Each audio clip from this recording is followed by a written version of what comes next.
l'angoisse de la page blanche. Ce n'est pas que je sois en panne d'inspiration. Non, j'ai plein d'idées, mais je ne sais pas comment procéder.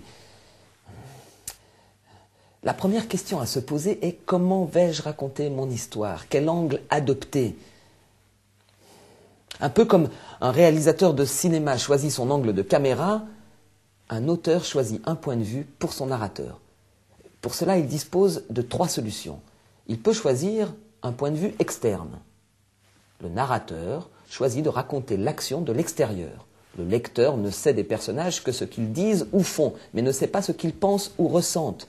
Le texte reste neutre et objectif. Par exemple, notre apprenti écrivain est assis à son bureau et est en train d'écrire. L'inspiration ne vient pas. Le narrateur peut aussi adopter le point de vue omniscient, qui est en quelque sorte le point de vue de Dieu. Comme Dieu, le narrateur sait tout et voit tout. Il donne au lecteur une connaissance des faits bien supérieure à celle des personnages. Il peut aussi suivre l'action dans différents lieux à la fois.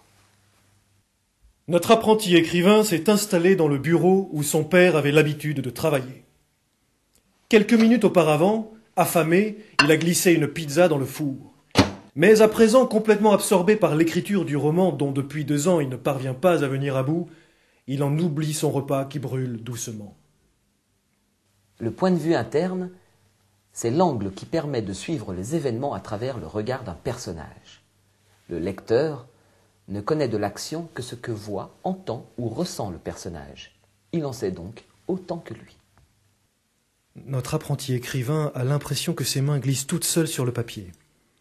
Après avoir tant peiné, il s'enthousiasme de voir que l'inspiration lui vient enfin.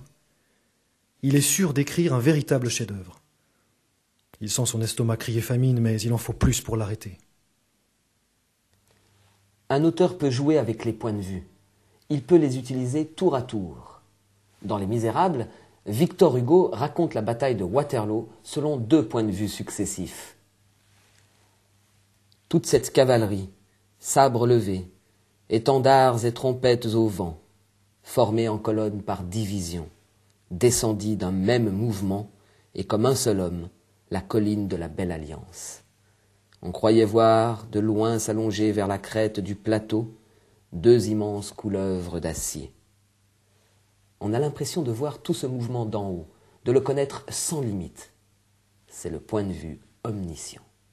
L'infanterie anglaise ne voyait pas les cuirassiers et les cuirassiers ne la voyaient pas. Elle écoutait monter cette marée d'hommes.